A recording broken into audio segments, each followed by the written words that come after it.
ये कहानी है एक सन्यासी की। सन्यासी वह होता है जो अपना सब कुछ त्याग कर सिर्फ एक चीज को अपने आप का लक्ष्य बना लेता है। कोई भी व्यक्ति सन्यासी बेवजह नहीं बनता। सन्यासी बनने के पीछे एक बहुत बड़ी वजह होता है। उस व्यक्ति के सन्यासी बनने के पीछे भी एक बहुत बड़ा कारण था। सन्यासी बनने से पहले उस व्यक्ति के मन में उस व्यक्ति से बहुत गलत कार्य करवाए थे, बहुत से पाप करवाए थे। उस व्यक्ति का मन उसका मालिक बन चुका था और वह अपने मन का गुलाम जीवन के हर सुख, आराम एवं शौर्य प्राप्ति के बाद भी उसके मन में पीड़ा थी और यही मानसिक पीड़ा उसे सन्यासी बना देती है। सन्यासी बनने के बाद वह व्यक्ति संसारिक दुनिया से दूर हो जाता है और जंगल में चला जाता है, ध्यान करता है, तरह तरह की साधनाएं और अभ्यास करता है, भिक्षा मांगकर भोजन करता है, एकांत और मौन का ध्यान करता है। लेकिन फिर भी उस व्यक्ति का मन शांत नहीं होता। वह अंदर से बेचैन और परेशान ही रहता है।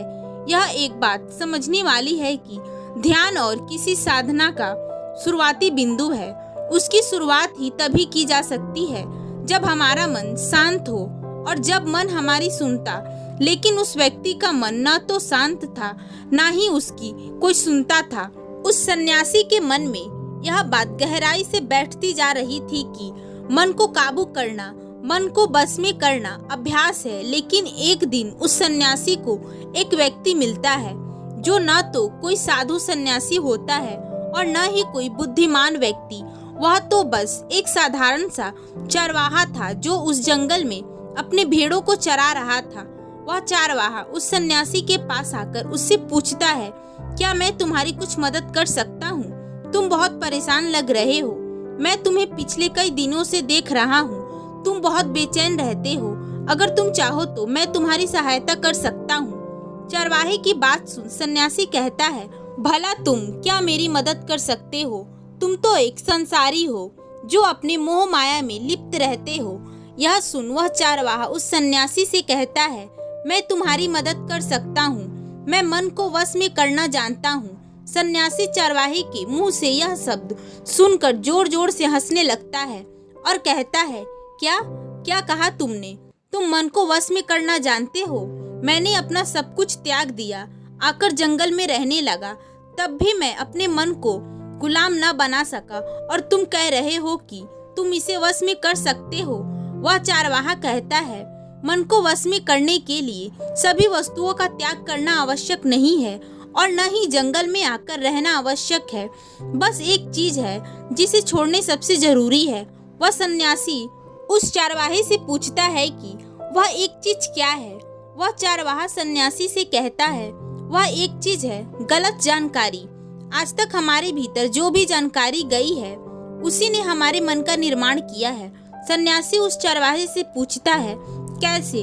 वह चरवाहा समझाते हुए कहता है, मान लो तुमने आज तक अपने जीवन में सेब नहीं खाया, तुम्हें सेब के स्वाद के बारे में कुछ भी नहीं मालूम, तो क्या तुम्हारा मन कभी सेब खाने को कर सकता है?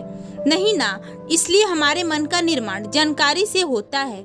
वह सन्यासी उस चरवाहे की बात से प्रभावित हो जाता है और उसे कहता है, क्या आप इस बारे में मुझे और विस्तार से समझा सकते हैं? वह चरवाहा उस सन्यासी से कहता है, अगर तुम अपने मन को अपने वश में करना चाहते हो तो अब मेरी बात को ध्यान से सुनना। तुम अपने मन को अपने वश में तभी कर सकते हो जब तुम अपने मन की जड़ों को देख पाओगे। मन का निर्माण जानकारी से होता है और हमारे शरीर में जानकारी के 5 प्रवेश द्वार होते हैं। पहला, आँख। हम अपनी आँखों से जो कुछ भी देखते हैं, अच्छा या बुरा, वह सब हमारी मन के याददाश्त में इकट्ठा होता रहता है। दूसरा, कान। हमारे कान जो कुछ भी सुनते हैं वह भी हमारे मन में बीज के रूप में बो दिया जाता है। तीसरा, जीभ। जिस भी चीज का स्वाद हम एक बार ले लेते हैं वह हमारे मन के याददाश्त में अंकित हो जाता है। चौथा है नाक। जो भी हम एक बार सूंघ लेते हैं, खुशबू या बदबू, वह सब भी हमारे मन में दर्ज हो जाती है। और पांचवा है त्वचा। जिस भी चीज को हम एक बार छू लेते हैं, स्पर्श कर लेते हैं, उसकी याददाश्त हमारे मन में कहीं न कहीं अंकित हो जाती है।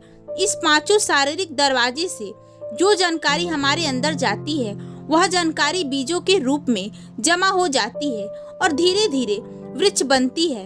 हमारा मन मिट्टी की तरह है जिसमें बीज बोए जाते हैं और हमारी बुद्धि बीज बोने वाले किसान की तरह है। अगर हमारी बुद्धि गलत जानकारी के बीजों को सही जानकारी के बीज समझकर बो लेगी तो जब भविष्य में वह बीज वृक्ष बनेगा तो यह खराब फल ही देगा।